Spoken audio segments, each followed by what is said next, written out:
move to the second megatrend sponsored by Umgeni Water at the Future of HR Summit, this time shining a light on leadership.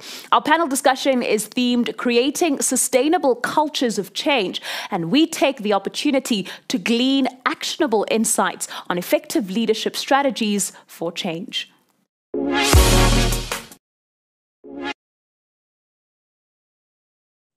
How do we get employees to effectively participate in organizational change and have equity in owning the process, which will impact how they work, as well as their contribution to the bottom line?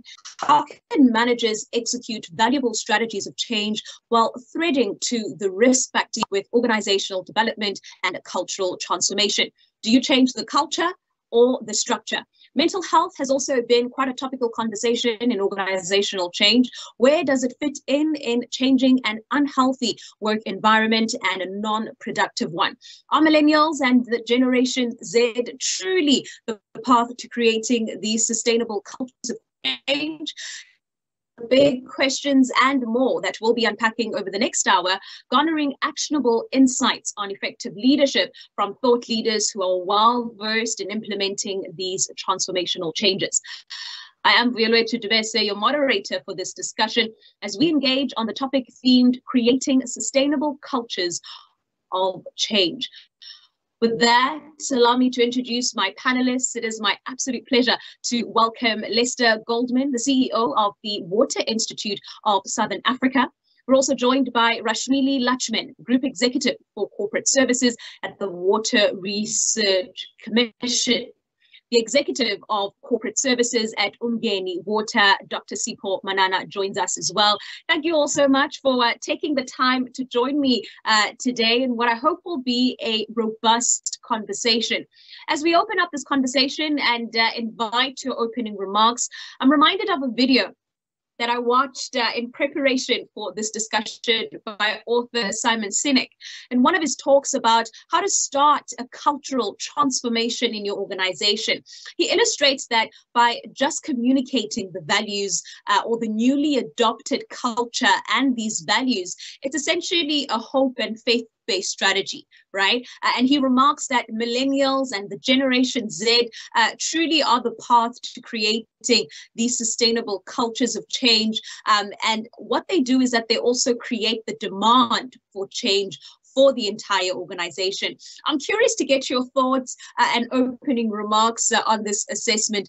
Dr. Sipho, let me start with you, and then I'll lend the digital mic to Rashmili and Lester. Thank you for the question. I definitely agree that the Gen Z and millennials are sometimes paving the way through in organizations on getting the sustainable cultures there.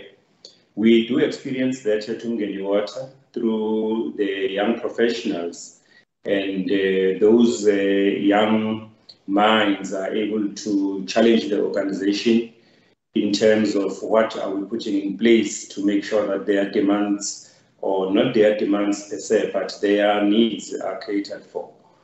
They form on their own innovation task teams that will look at how to improve on the way the organization is working with its products and services.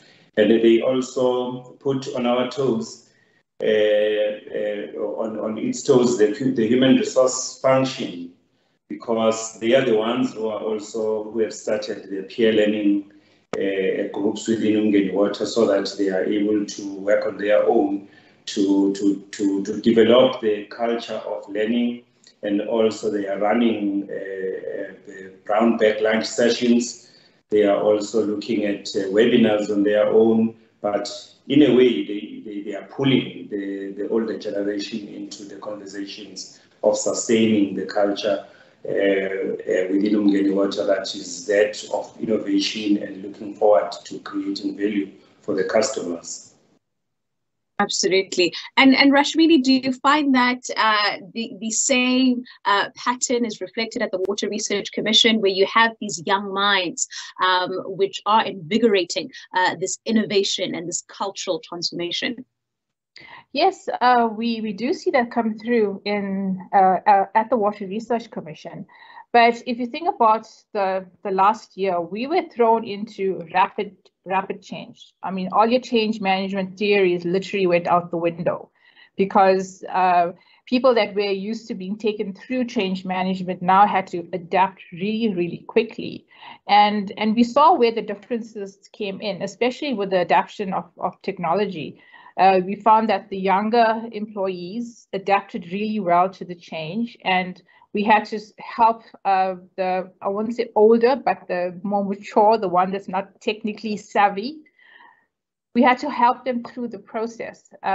So yes, there is that happening, but it's really important that as an institution, we always manage the balance, because the institutional knowledge that comes with people that have been here for a long time is just as much as valuable as the knowledge and energy that the new employees or the younger employees bring in. So it's for us at the WRC, it's really important in trying to manage that balance so that we get the best out of each employee.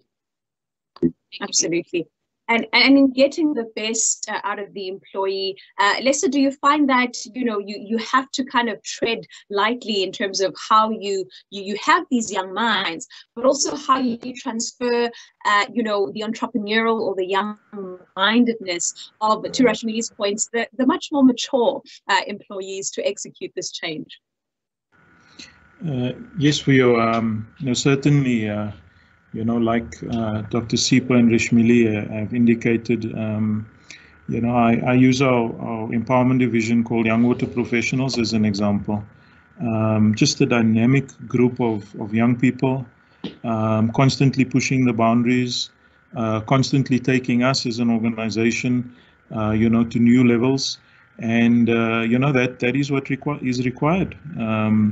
If I think of, what we've gone through in this pandemic over the last 18 months, change is important for any organization, because without change, businesses would lose their competitive edge.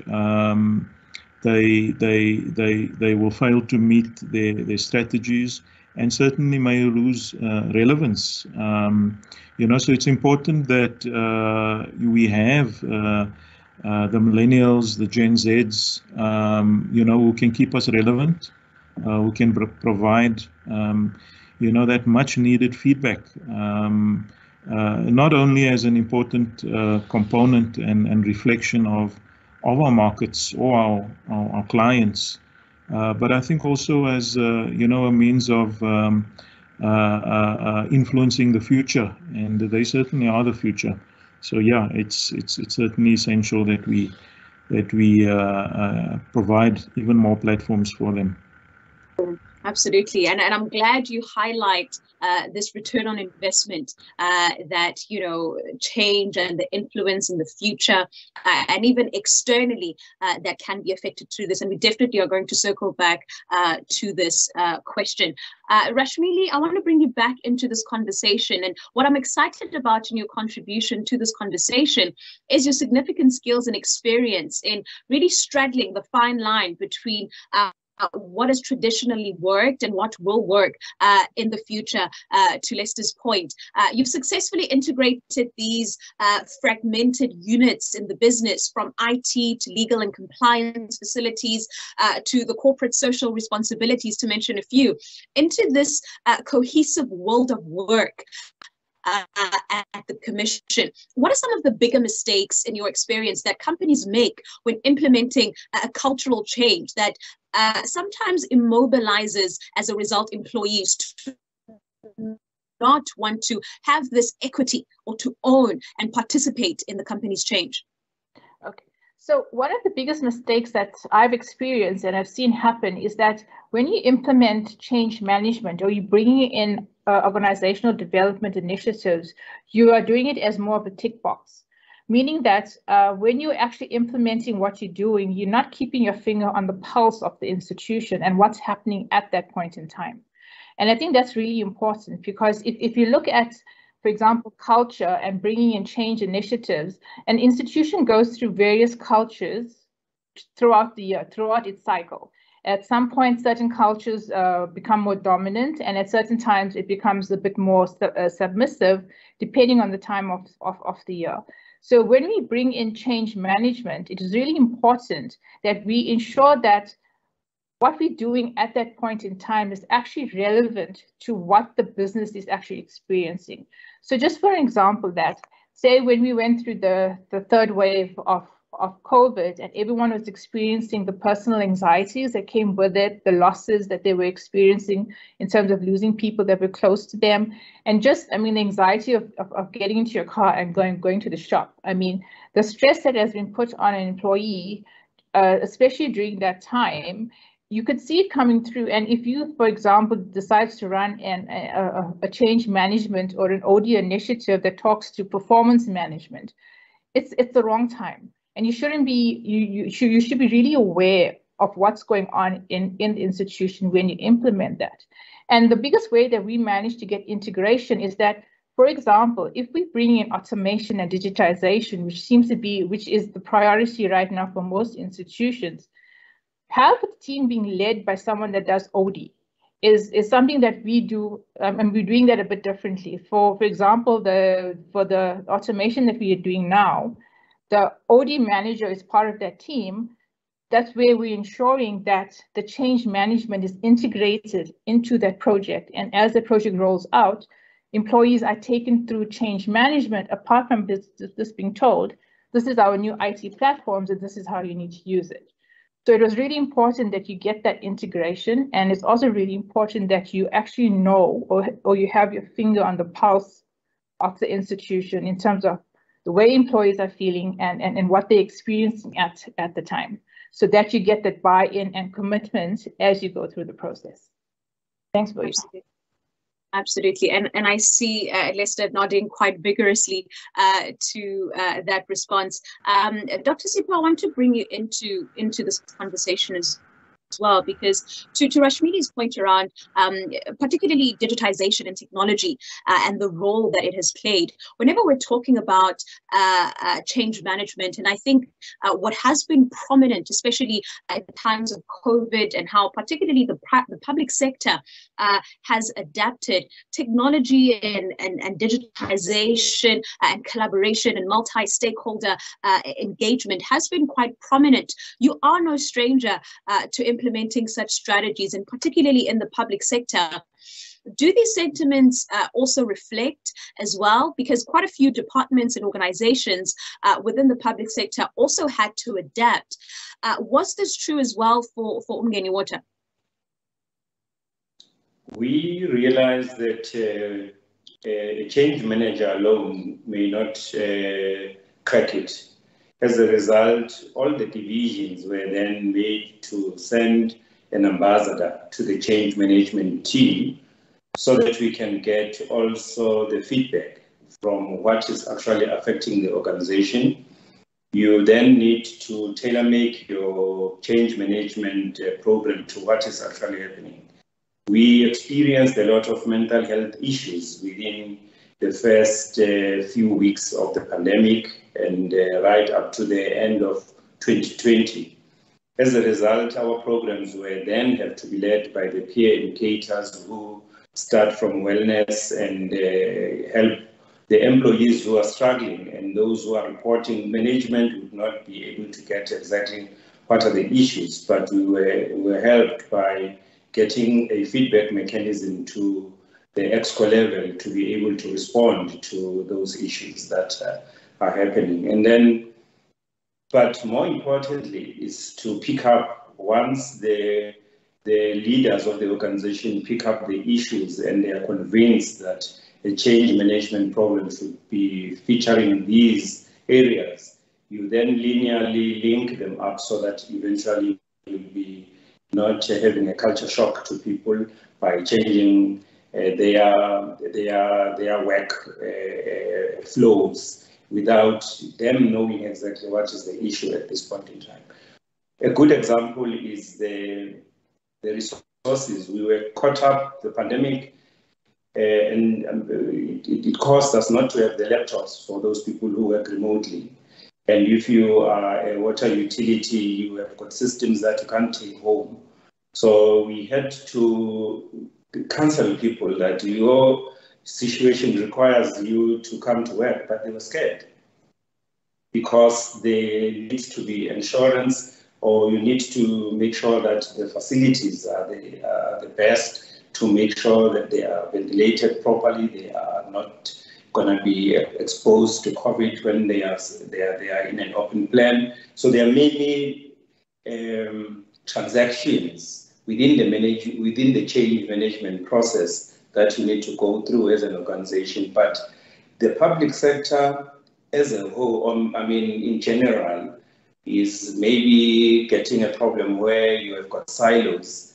If the departments are not working together, you will not be able to implement a change management program as easily as when you have realized that the first thing to do in the change management program is to identify the silos and have a mindset that I will work across the corridor here. I won't sit in my department and say I've ticked my box, I've done this as IT, I've done this as HR, I've done this as operations. You have to get a multi-stakeholder group that will look at how each of them are being served.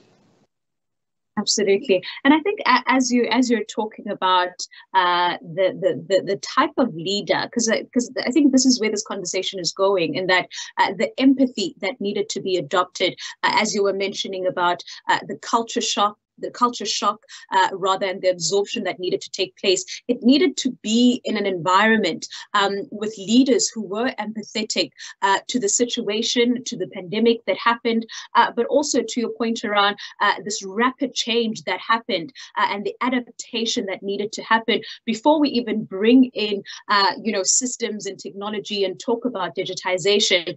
And Lester, I think this is where you come in, where you talk about explicitly about this passion for effectiveness and efficiency in business administration, and for smaller businesses, perhaps it might be manageable to really look at how we can navigate this conversation on human-centeredness in our approach to lead and to design these sort of structures and changes.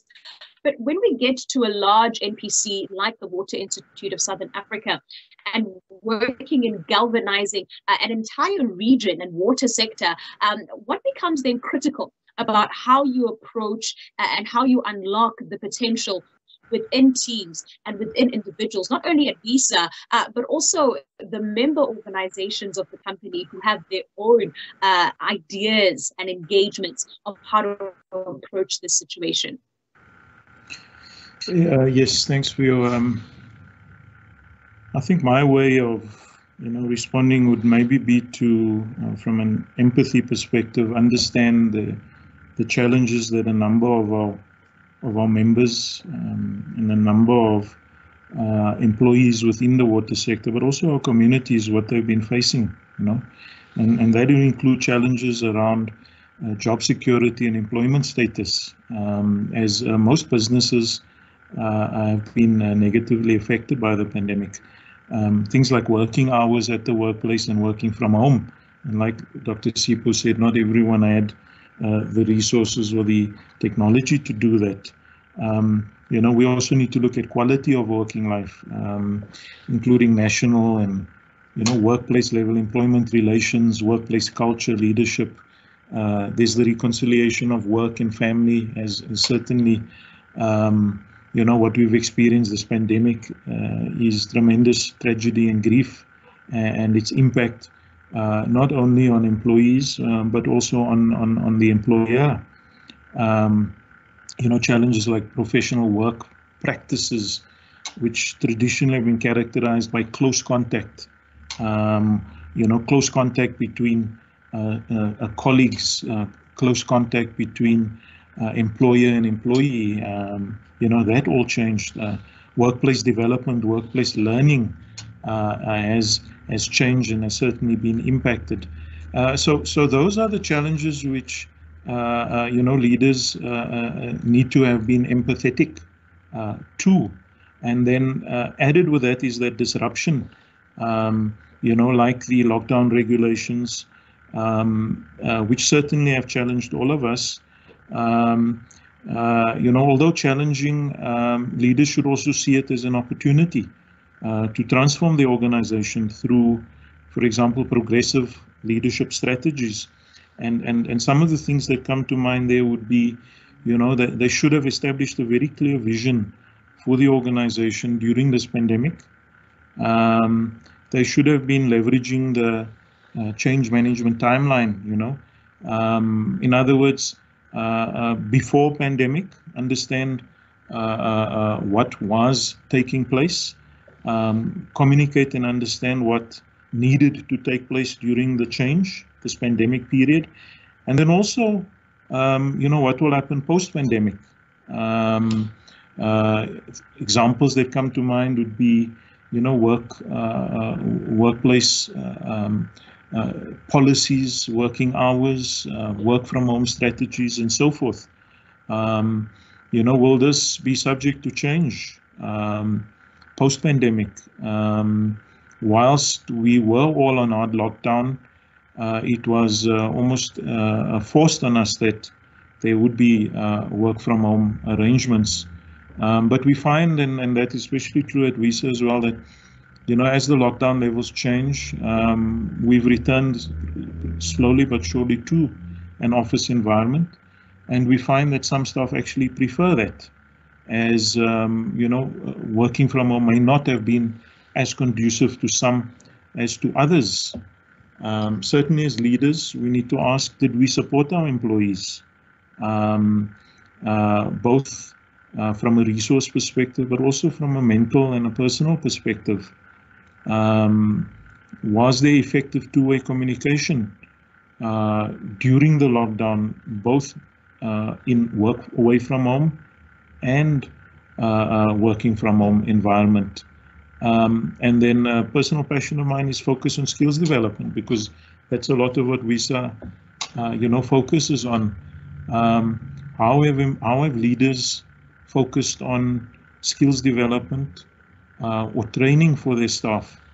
Because a lot of budgets may quite justifiably, have been redirected to PPE as an example.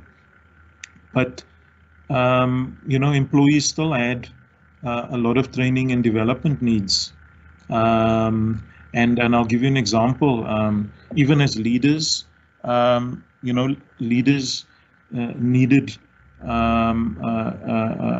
training or assistance in leadership in times of disruption, in leading virtual teams as an example.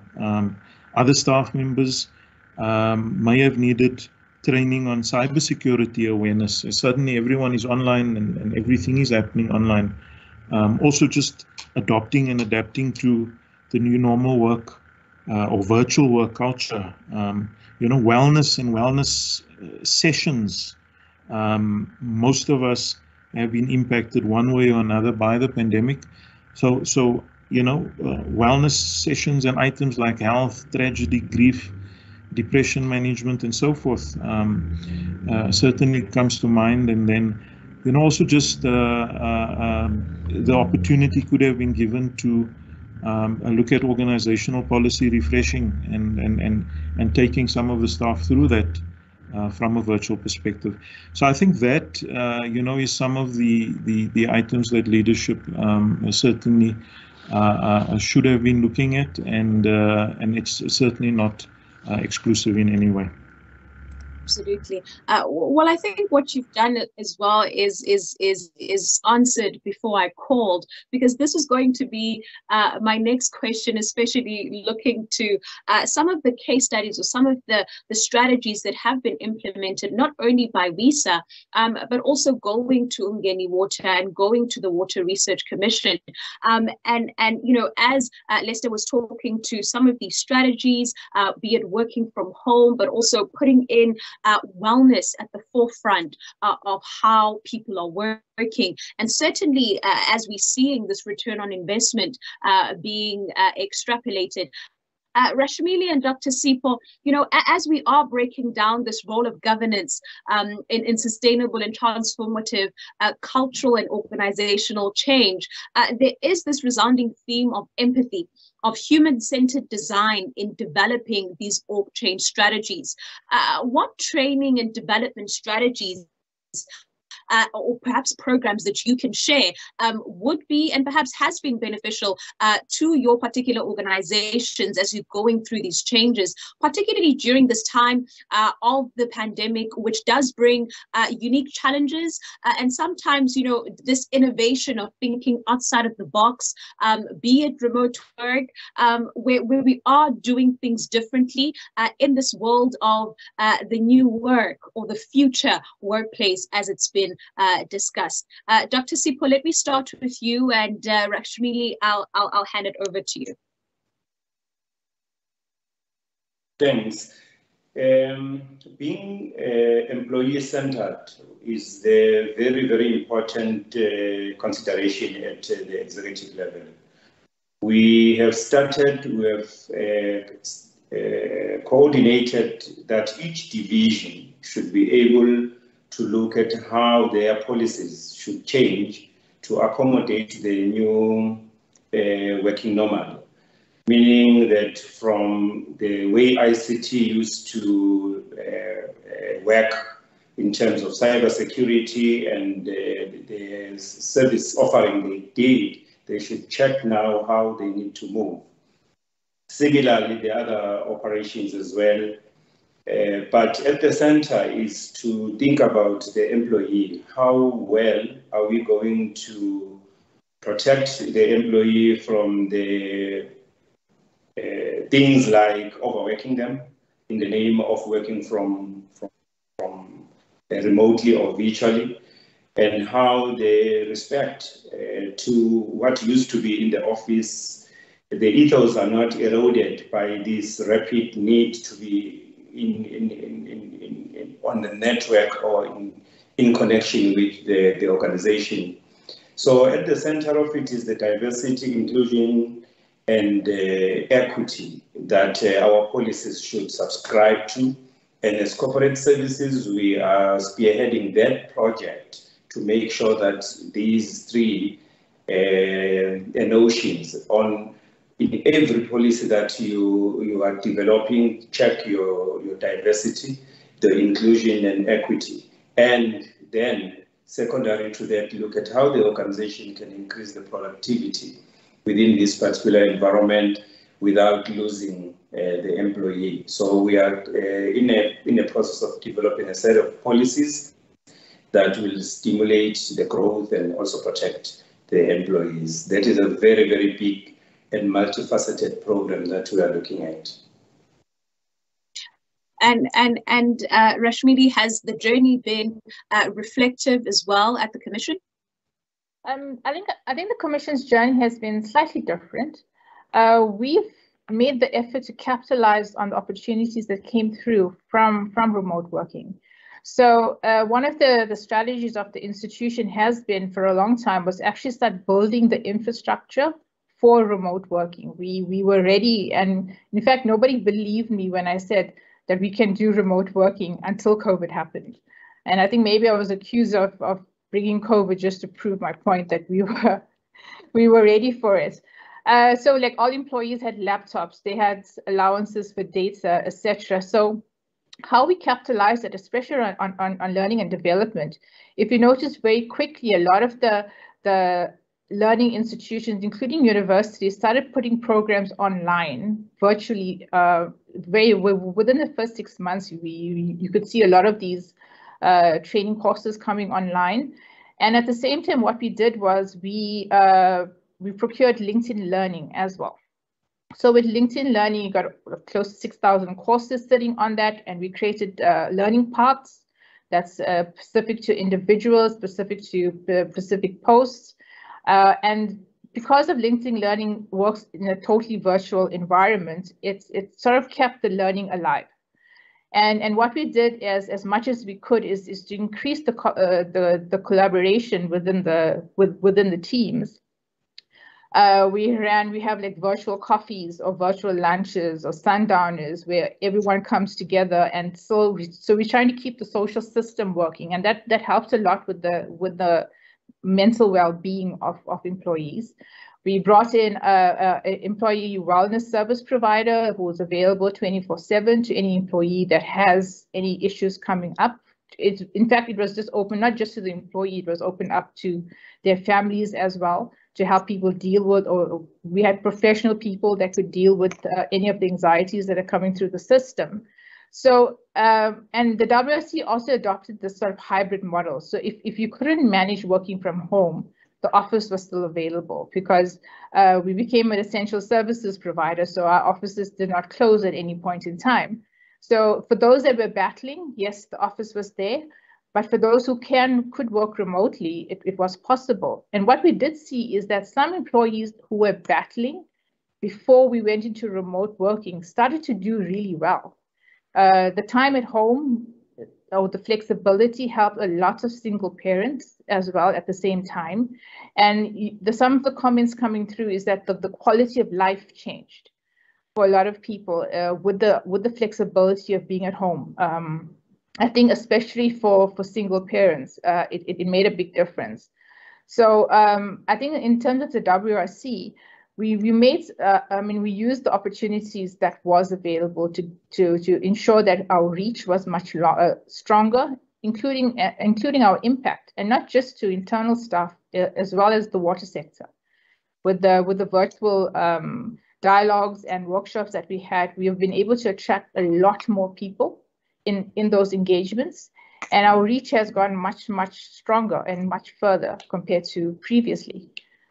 Because now in terms of workshops, we have international delegates that are participating, which wasn't an option in the past.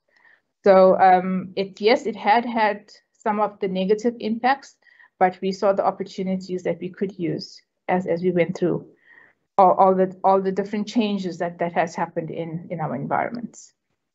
Thanks for you.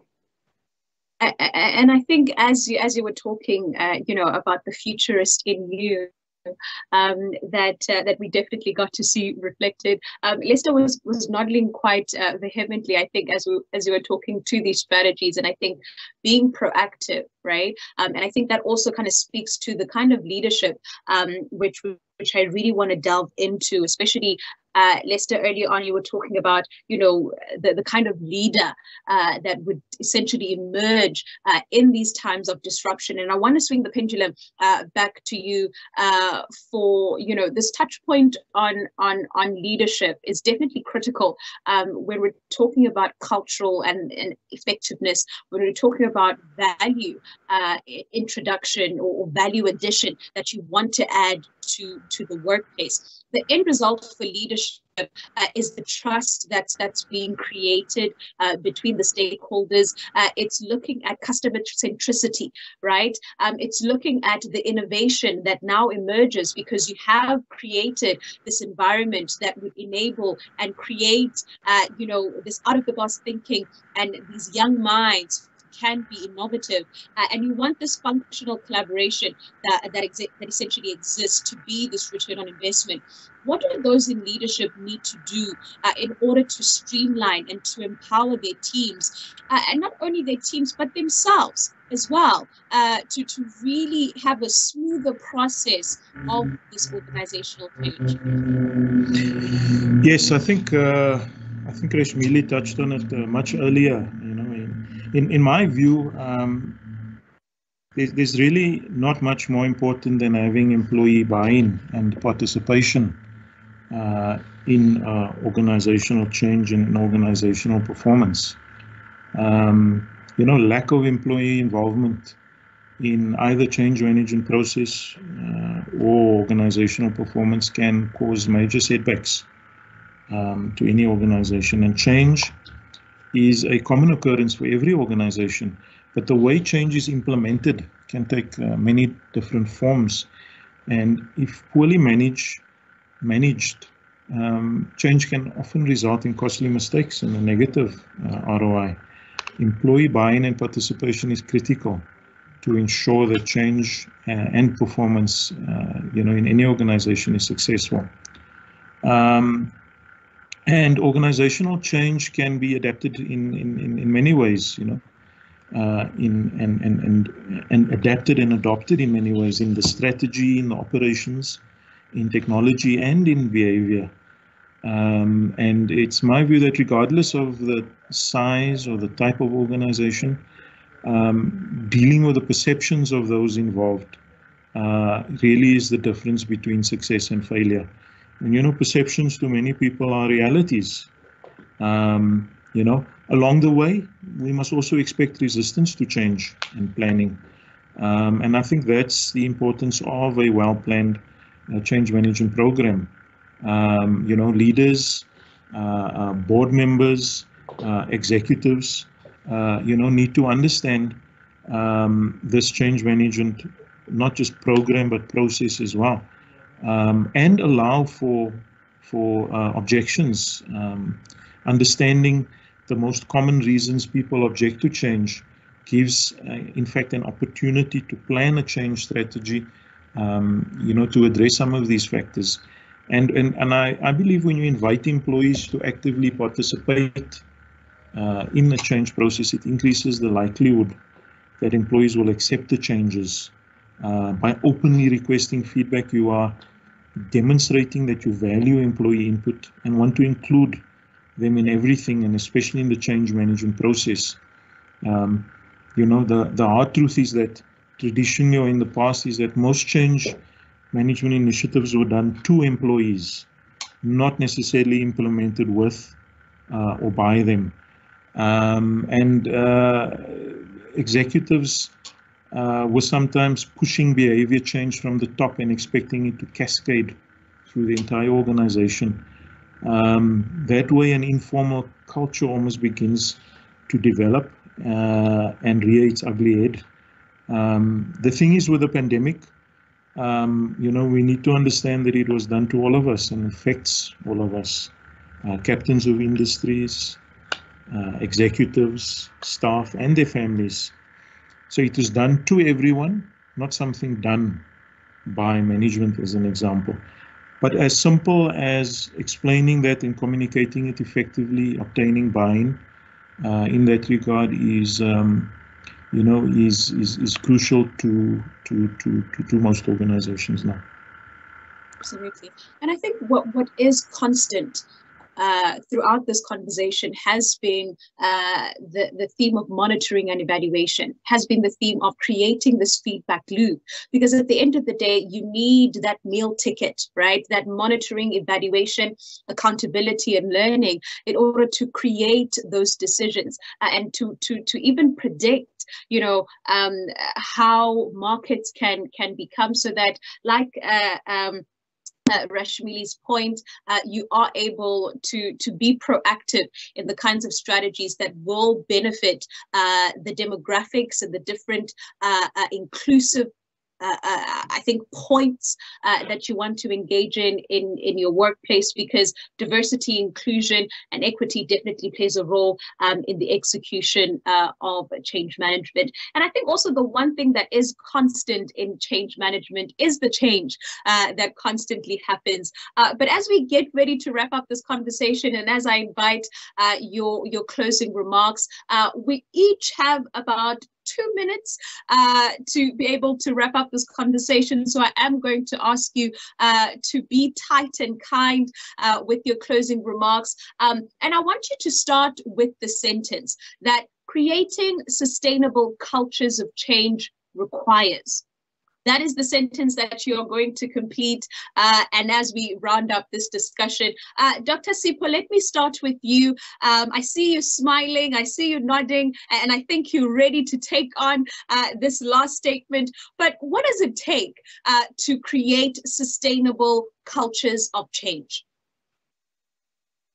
It requires commitment from the leaders to walk in front, and also not to lose the team. It requires to constantly check what are their feelings, what are their needs, and how best you can be able to satisfy them. But more importantly, the solutions lie among them. So it's a matter of opening a feedback loop with the leaders who are leading from the front. I will make an example. Since the start of COVID, we activated our CMT, that is a crisis management team led by the chief executive. All the time we take decisions, we see how they get implemented and how are the waterworks or wastewater works dealing with it, the corporate side versus the business side, and see whether we are able to make an impact on that. So that is what is needed, because we must walk the journey together.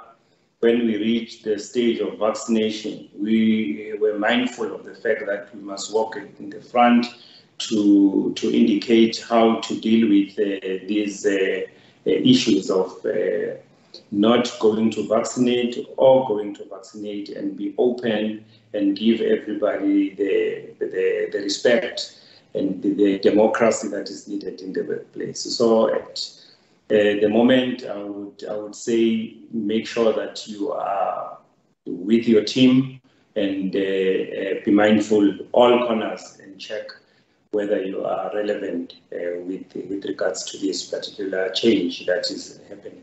But otherwise, in the other changes, we are much more looking at the 4IR as the organization.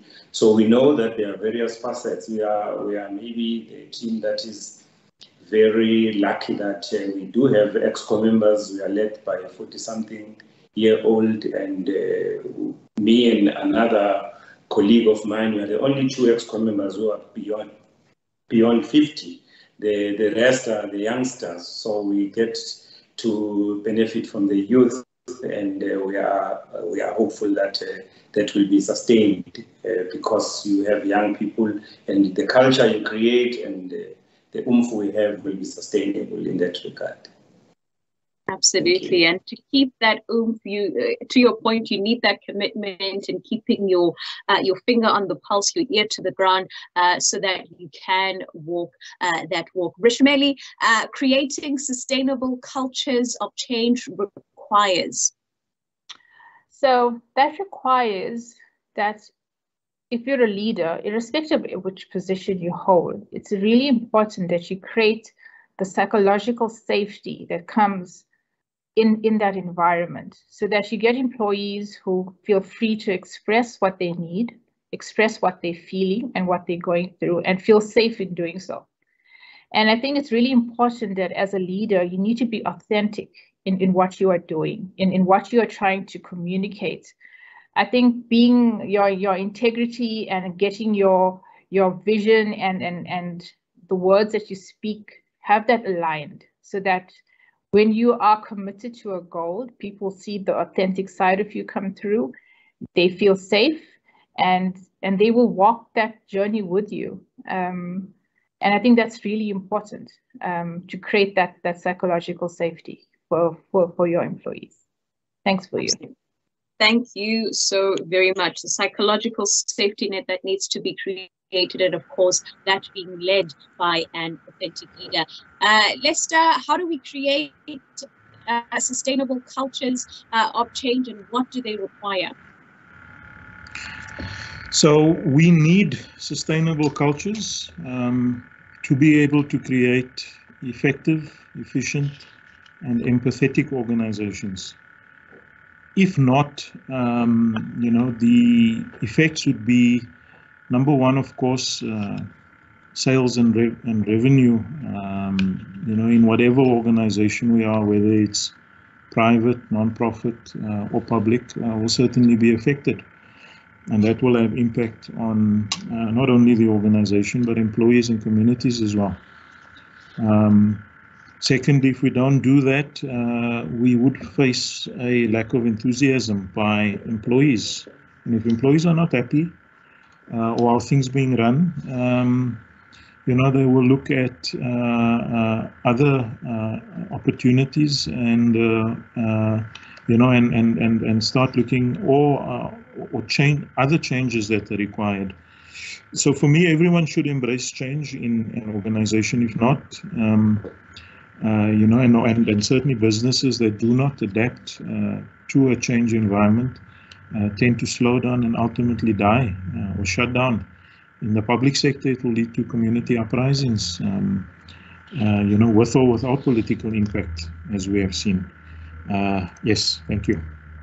Absolutely. Embrace the change, because I think what has been quite pivotal here is that the change is constant, and it can only be done, and these kinds of decisions can only be done through the systems of monitoring and evaluation that is being implemented. Whether you are young or whether you are young at heart and young at mind, these are the kinds of transformative mindsets that are needed in order to implement and to execute and to plan these strategies of sustainable and transformative cultures of change. A huge thank you to my panelist, Lester Goldman, the CEO at the Water Institute of Southern Africa, Rishmili Lachman, the Group Executive for Corporate Services at the Water Research Commission, and Dr. Sipho Manana, the Executive of Corporate Services at Umgeni Water, for this invigorating panel discussion on creating sustainable cultures of change.